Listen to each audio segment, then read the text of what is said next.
kamu sedang dalam percakapan. Di seberangmu, seseorang sedang bersemangat bercerita, tapi matamu mulai kosong. Pikiranmu melayang, ke daftar belanjaan, ke bug di kode yang kamu tulis, ke arti alam semesta.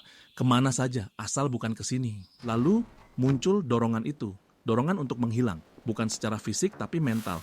Kamu mengangguk tersenyum tapi jiwamu sudah check out dari obrolan ini sejak 10 menit yang lalu. Selamat, kamu baru saja melakukan ghosting intelektual. Ini bukan ghosting dalam kencan, di mana kamu tiba-tiba berhenti membalas pesan. Ini lebih subtil. Ini adalah penarikan diri secara mental dari interaksi yang tidak memberikan rangsangan intelektual. Kamu merasa bersalah? Tentu saja. Kamu merasa sombong? Mungkin sedikit. Tapi sebagian besar kamu hanya lelah secara mental. Mari kita bedah. Kenapa otakmu yang mampu memikirkan hal-hal kompleks justru mati kutu dalam obrolan biasa? Ini bukan cacat. Ini adalah mekanisme pertahanan diri. Pertama, beban kognitif tanpa hadiah. Otakmu adalah mesin efisiensi. Ia selalu menimbang biaya dan manfaat. Percakapan yang menstimulasi adalah seperti olahraga otak yang baik. Kamu mengeluarkan energi untuk memproses ide, menghubungkan konsep, dan membentuk argumen. Hadiahnya, dopamin, rasa puas, dan pemahaman baru. Sebaliknya, percakapan yang dangkal itu seperti mengangkat barbel kosong. Kamu tetap melakukan gerakan, tetap mengeluarkan energi untuk berpura-pura tertarik, mengangguk, dan merespons secara sosial. Tapi tidak ada hadiahnya, tidak ada pertumbuhan, hanya kelelahan. Otakmu dalam kebijaksanaannya memutuskan untuk menghemat energi.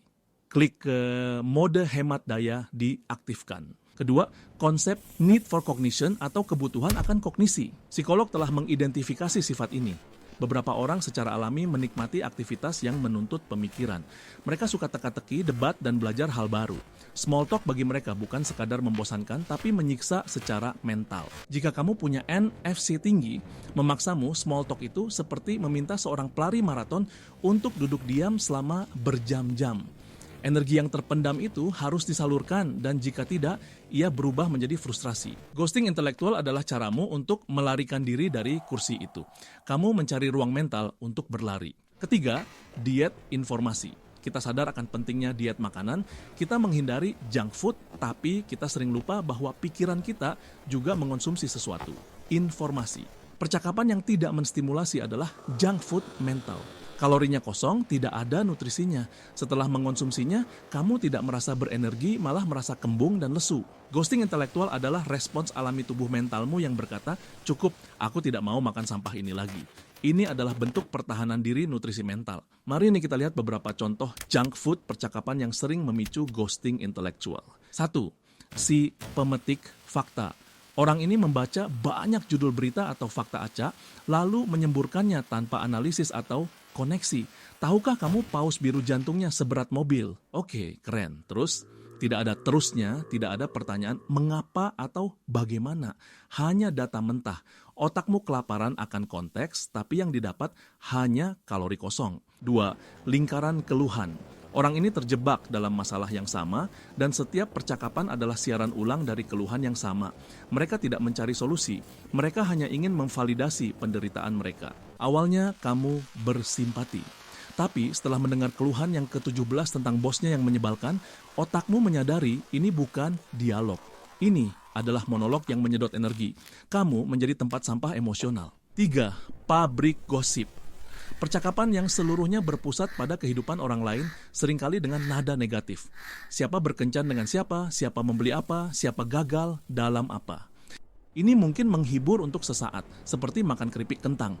Tapi setelahnya, kamu tidak merasa lebih pintar, lebih baik, atau lebih terhubung. Kamu hanya merasa sedikit lebih kotor. Jadi kamu seorang monster antisosial yang sombong?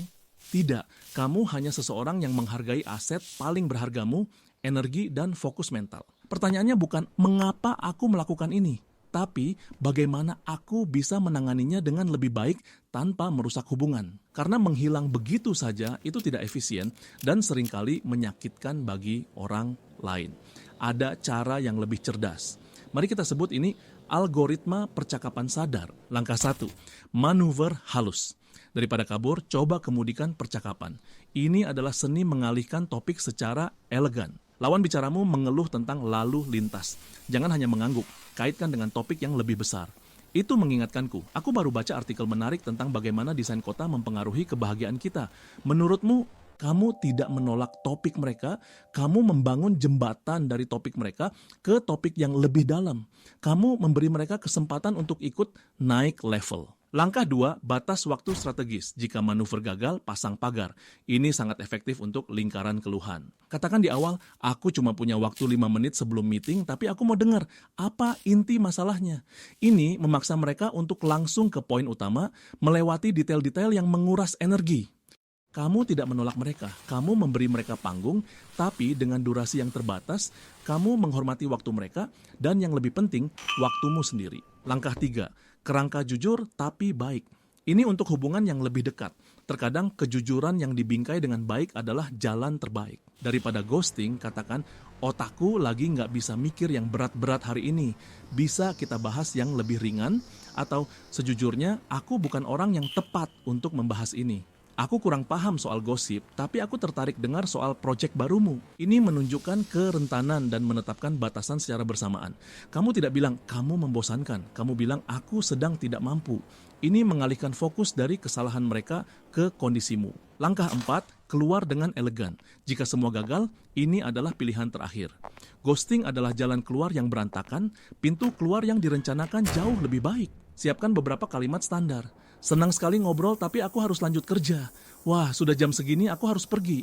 Aku harus balas email penting, kita lanjut lagi nanti ya. Kuncinya adalah bersikap tegas, cepat, dan ramah, jangan ragu.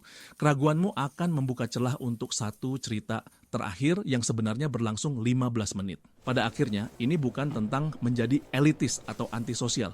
Ini tentang kurasi.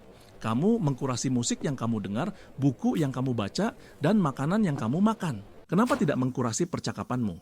Kenapa tidak memperlakukan perhatianmu sebagai sumber daya yang terbatas dan berharga, sama seperti waktu dan uang? Tujuanmu bukan untuk menghindari semua small talk.